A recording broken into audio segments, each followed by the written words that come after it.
Don't Bully Me, Miss Nagatoro, one of the newly released anime from the spring season and popular manga series by Nanashi, is surprisingly very wholesome.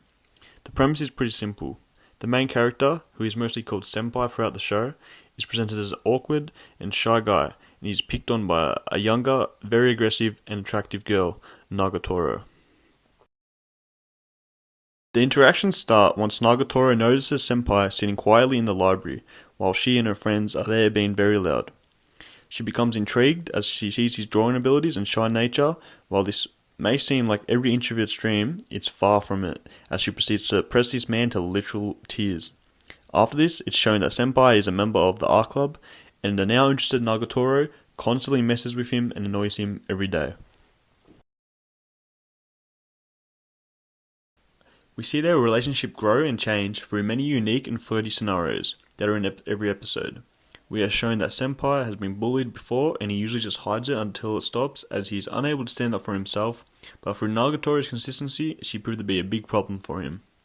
She forces him to step out of his shell, and he gradually begins to learn how to stand up for himself, as during the later episodes he fights back against her insults and even flips the script on her at times. The development of the relationship is some of the best in the romance genre, as we see the two characters grow into better people as a result from being together.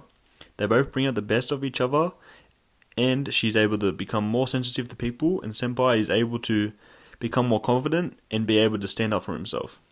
Nagatoro's friend also play a fairly prominent role in the show, as they connect the two together and allow for the introduction of many situations.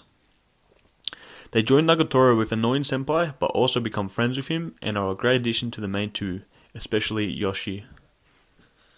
The scenes that I enjoyed the most were the ones where Senpai showed his development, as he gets Nagatoro flustered by initiating interactions and when he teases her himself. It was great to see him more confident and seeing glimpses of Nagatoro's feelings come out. The extent of her treatment of Senpai in the first episode is the only real complaint I have with the show. I understand that Nagatoro is an immature and experienced girl trying to flirt, but she was too harmful, as Senpai was pushed to cry twice. I know it was important to allow Senpai to grow, but for me personally, I didn't like to see him put through that. Nagatoro continues to tease him, but gradually becomes harmless and as a way to help her express her feelings. I think Senpai enjoys the attention he's getting from a girl, as she is probably one of the first people in his life to show an interest in him and like him for who he is.